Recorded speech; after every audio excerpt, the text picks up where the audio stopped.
Welcome back to the Deep Dive. Today we've got a genuinely fascinating set of source material to get into. It's a retrospective, a look back at a couple's year of, well, of radical life change. We're talking about Craig Foley and Amanda Sterndale, and they consciously stepped away from their full-time careers for a whole year, which they called their absolutely fantastic 2025. Okay, so let's unpack this a little. This wasn't just a holiday. It was a huge, high-stakes logistical puzzle. I mean, they left their jobs, rented out their house. And their stated objective was, and I love this, simply to see where the wind takes us. Which sounds amazing, but also, a little terrifying from a planning perspective. Exactly. So our mission here is to really distill how they managed to pull that off. How do you execute such a fluid, ambitious goal and keep everything, your relationship, your finances intact? And for you listening, this is so much more than a travel story. You should think of this account as a kind of manual on strategic flexibility. Because when you commit to something like this, a radical career break, your plans have to be dynamic. Their story gives you these really critical, actionable insights into handling constant change. And it all started with this massive leap of faith.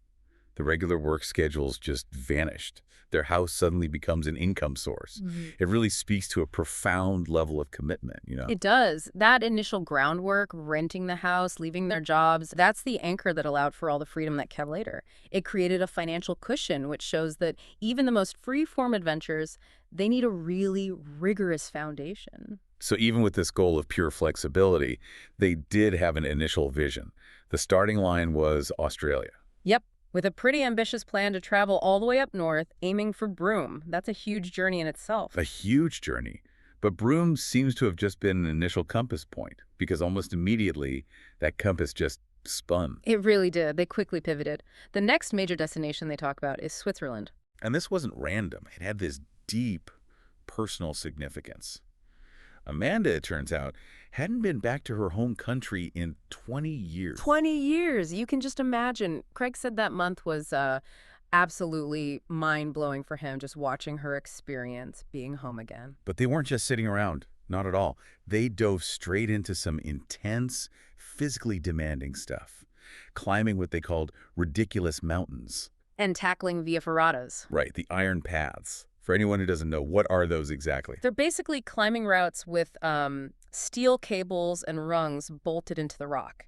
It lets people without a ton of expert climbing experience traverse some really high-risk, spectacular terrain. So it's a choice that shows a real commitment to, I guess, a structured kind of risk, a high adrenaline challenge. Absolutely. And it really sets the stage for what came next. But even within that month in Switzerland, you can see their flexibility. Like side trips. Exactly. I squeezed in a quick trip to Rome, though I love the honesty here. They admitted they'd probably advise against it. Yeah. A little negative self-awareness. Not every spontaneous idea is a winner. Proves that travel fatigue is a real thing, even for them. And then on the other hand, they made a detour to Edinburgh in Scotland. But that was different. That was purely to catch up with a friend, a guy named Matt. And that balance, the intense physical challenge 1 minute, and then just simple social refueling the next, that feels really intentional. It shows that where the wind takes us wasn't just about geography for them. It was social. It was emotional. They were prioritizing human connection. Okay, but here's where it gets really interesting. Yeah. Because the biggest detour, the biggest strategic shift happened right here. And it came from a completely unexpected place. It really did. While they were in Switzerland, they took a couple of tandem paragliding flights. And they were just captivated. They described it as absolutely amazing. And the source gives this one specific incredible detail. A flight over the Matterhorn, taking off from 3,200 meters, actually launching in the snow. Wow. I mean, that's an experience that just changes your internal map of what's possible. Well, completely. And it triggered a classic case of what they called catching the bug, the desire just to see things. It morphed into this deep desire for mastery. They decided they had to learn to paraglide themselves. Which effectively pivoted their entire itinerary from that point on, and critically, their financial plan. Right. And this brings us to the really practical side of things. How do you actually fund a life break that's this dynamic? Well, this is where Amanda's research comes in. She did extensive research and networking, and they chose South Africa as the best place to learn. But that's not cheap. Not at all. And when they got back to Australia from Europe, they didn't just hop on the next plane. No, they went back to Perth. They went back to Perth and, get this, They worked for another month just to top up their funds. Okay, hold on. That feels like a huge detail. Hmm. If your goal is this radical freedom, doesn't having to stop the adventure to go back to work, doesn't that sort of defeat the purpose? You'd think so, but I think that's where the analytical insight is. The wind did take them to paragliding, but pursuing that new, expensive goal, it required a fresh injection of cash. So it's not a failure of the plan. Not at all. It was a strategic investment in the next unplanned leg of the journey. They were using this cyclical kind of fuel and launch model. They recognized that to keep living intentionally, you have to refuel intentionally. That is the ultimate reality check, isn't it, for anyone listening who dreams about this? The willingness to pause the fun to secure the capital for the next adventure.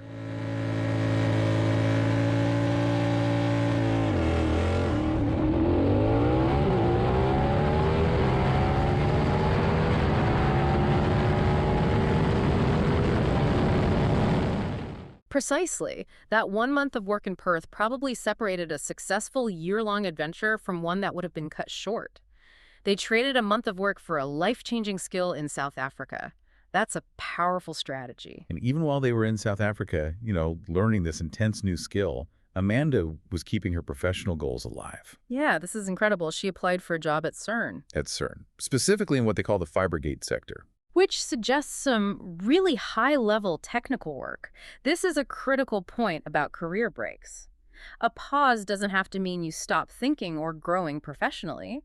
She was tackling these complex applications while literally learning to fly. She didn't get the job in the end, No, but the sources are clear that she learned a lot and found the experience amazing anyway. which is a lesson in itself. The value is in the Right. process, in the pursuit, not just in whether you win or lose. Absolutely. And think about the cognitive load there. Intense physical training, constant travel logistics, and a high-stakes job application all at once. Which is a perfect transition, actually, because that complexity brings us straight to the partnership, to how they divided up that load. And Craig is very, very clear on this in his reflections. He gives so much credit to Amanda. He calls her rock solid. Rock solid. And he's also really open about his own limitations. He says his reading and writing aren't the best. Which is a huge admission. A huge and very humanizing admission. And it meant that strategically, Amanda had to handle a lot of the research, booking, and planning for everything. That's immense. We focus on the views from the Matterhorn, the paragliding, but the real engine behind their success was Amanda managing all that information. She was the project manager for this constantly shifting international operation. When your plan is as ambiguous as see where the wind takes us, the mental burden is just massive. By being open about their individual strengths and weaknesses, they could mitigate risk. This wasn't just a supportive relationship, it was a strategic partnership. Yeah, it feels like the most profound thing Craig learned wasn't about altitude or geography. It was this deep appreciation for his partner's competence. That was the ultimate enabler. Absolutely. So as 2025 started to wrap up, it was clear they'd built these incredible social connections. They met incredible people and made lifelong friends. Which is the natural upside of stepping so far outside your routine. But it's so important that the sources also balance this. They acknowledge the hard parts. Craig was very direct about it. He said the year wasn't always easy, and he specifically mentioned facing some mental health challenges. And that is crucial context. It pulls this story out of the realm of pure fantasy and into real life. A year of freedom and adventure doesn't magically make you immune to personal struggles. If anything, being away from your routines and your usual support systems can sometimes make those challenges even harder. Exactly. Your resilience really gets tested when all the constants in your life are removed. The fact that they navigated those internal challenges while also managing these huge external shifts, it just speaks again to the strength of their support system. And the end of the year shows that same level of intention.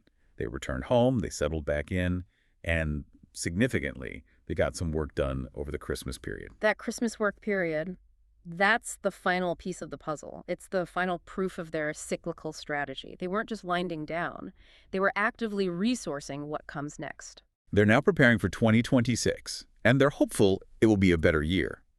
The adventure didn't end with a destination. It ended with preparation for the next launch. That's it perfectly. So what does this all mean? For you, if you're thinking about your own big break or career shift or any ambitious project? Well, I think you can pull out three really robust takeaways. First, radical flexibility demands that your plans be dynamic, disposable even. They traded a linear road trip to Broome for mastering a whole new skill in South Africa. Right. Second, financial resilience is everything. An intentional break needs intentional refueling. You have to be willing to step back into work temporarily to fund the next phase. And the third. That these complex projects require a strategic support system. Their partnership was a masterclass in managing cognitive load, which let them pursue professional goals and navigate personal struggles all while on the move. It's a remarkable case study. It's about treating life planning not as a straight line, but as this continuous loop of exploration, learning, and resourcing. You can't run an engine of adventure forever without going back to the pumping station. Well said. So that leaves us with a final thought for you to mull over.